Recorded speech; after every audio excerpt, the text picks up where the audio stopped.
Welcome to the Max Life. So today I want to show y'all what we have going on in the kitchen, because y'all know, like I know, holiday season, you just get a bunch of this, which in my opinion is tasty, but it's junk. It's a lot of sugar, and that's just the nature of kind of being out and being busy.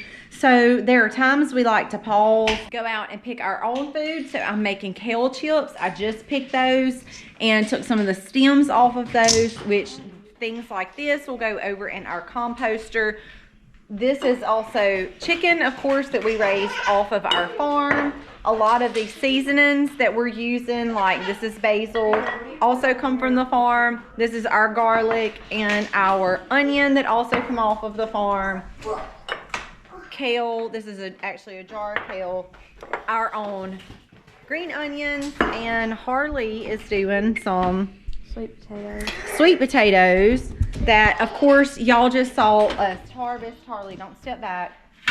So in the midst of days like when we're just busy, everybody's running, like I had a mom's night out and we swapped cookies, and you bring that stuff home, it just gets busy in the busy season, and we're eating lots of sugar. We don't want to take our immune down with a big punch of sugar. So to try to have somewhat of a well-balanced diet, to somewhat incorporate in some healthy things like greens, things that have not been processed, that have been raised naturally right here on the farm. Our lunch today is stuff that come right off the farm that we know is good nutrients for our body, that's going to help us fight off all those nasty germs when we're taking in lots of sugar during the season too. My kitchen composter is one thing that you guys have seen me talk a little bit about before, and I've had it, I think, since this summer now. And y'all, I really cannot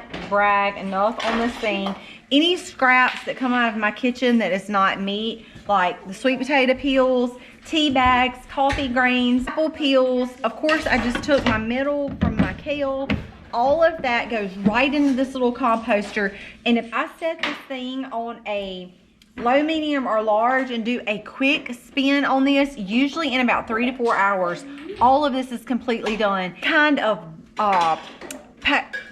Any kind of paper sacks, any kind of cardboard, anything like that, I can also tear into small pieces, put in this thing, and this makes like immediate compost. It is really, really cool, and I want to walk y'all out my back door and show you kind of what I've been doing with that and kind of how I've been using that. Because if you live in a small area where you're not able to turn compost, or you're not able to just dump it, and if you're like me, you think the pile is just kind of gross sitting there a long time trying to break down, this really has been the most ideal thing, and I really think some of you guys will like it. As soon as it comes on, I have about a medium stack, and I'm going to go to the quick cycle, which is 3.5 hours. Hold it down and press start.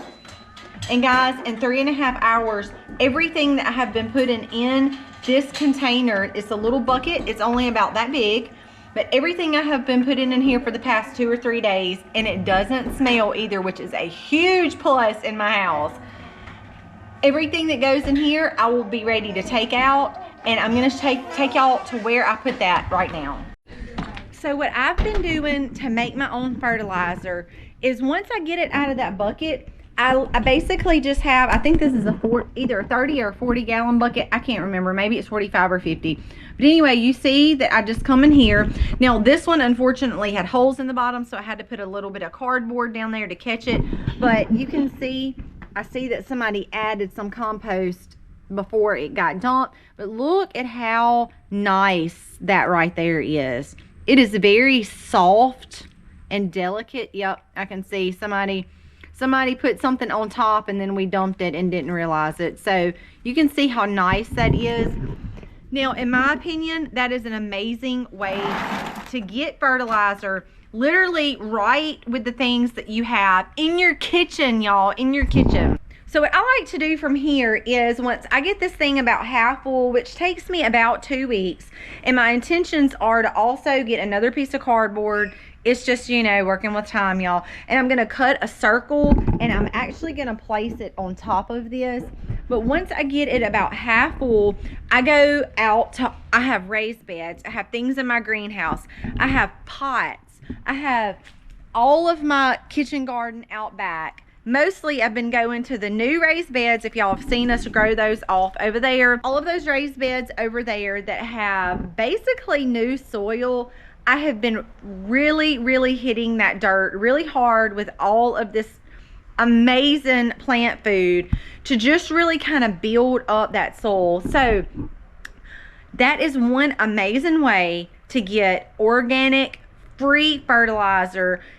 Your cost is in the machine, and then other than that, instead of throwing your kitchen scraps away, you can utilize those, break those down. Hey, if you have pots on your back porch, which right now I don't, usually I do, but right now I don't because obviously it's cold, so I put all that stuff in the greenhouse. But even if you left your pots outside through the winter and just let your summer stuff die off, you know, whatever your gardening looks like, or when you're growing in the summer, walking out and dumping those right into your pots, kind of using your hands and doing like an aerate into the soil, man, it is absolutely amazing. Please speak highly enough of that machine and how it creates amazing fertilizer, which is free plant food for you. Then you, if you say you save your seeds and then you turn around and replant, a beautiful cycle. And y'all, I really cannot speak highly enough of that. So I wanted to show y'all how I take my literally kitchen scraps right out of the kitchen, break those down, bring them over here, and when I get this thing, which like I told y'all, you can see me up next to it,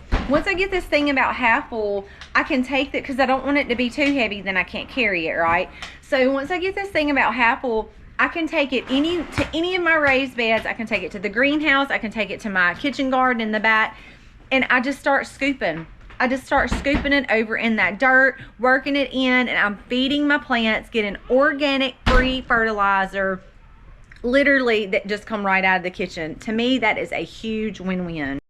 Y'all, our tree is filling up fast. Here's our Truth on the Tinsel tree, a couple of ornaments that we have done.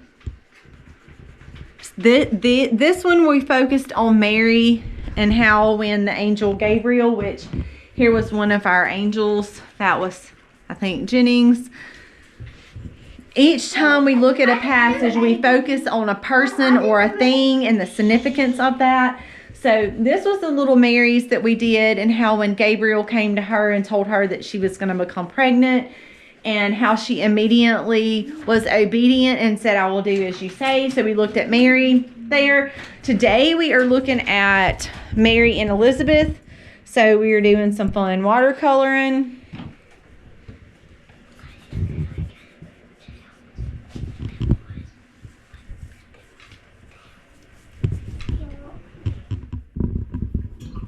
And some just coloring. So it has been really fun. This is something we always enjoy doing, just looking at the different aspects of the Bible. Now, I will say that somebody, however, we won't call any names,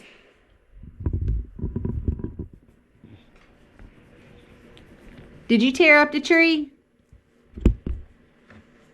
Hey. Actually. Livy. Did you tear up the tree? Huh? You do it? Somebody come in here yesterday and took a couple of ornaments off and kind of destroyed them. Livy. But it has been really fun. We have enjoyed it. Our tree, of course, you can see it is starting to fill up fast. But it has been fun. Now, we have a loaded, crazy week this week. So, Monday night for me, I had a mom's event. It was actually supposed to be hosted here, but I did have to unfortunately move locations at the last minute. Thankfully, she was the only one that was sick. Thankfully, nobody else ended up getting sick, and we were able to get through that.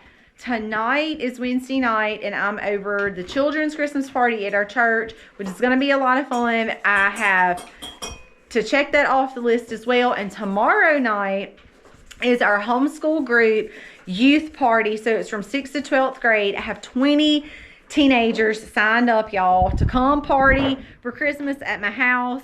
Then this coming weekend, we have Christmas with Colby's family, his 3 sisters. There's 15 grandkids in all. Yep. 15 grandkids in all aged from in their 20s to 2. Yeah. So it is always a blast. and it gets real crazy real fast. But we have a slammed week this week. So I'm going to try to do as much filming as I can to keep you guys up to date with what's going on. I know it's busy for us. I know it's busy for y'all as well. But we're going to do our best to share some things. I'm hoping to have some upcoming how-to videos coming out for y'all. So y'all hang tight for those. We're going to show you what's going on in between. And Josie's now going on being 3 weeks overdue. So I don't know what we're going to do with her. She better have that calf because we are ready for some fresh milk. But the season's kicking off. Everybody's busy. We are trying here to remember the reason for the season, and I hope that you guys can do the same as well, even in the middle of the busyness. So, God bless and happy homesteading, y'all.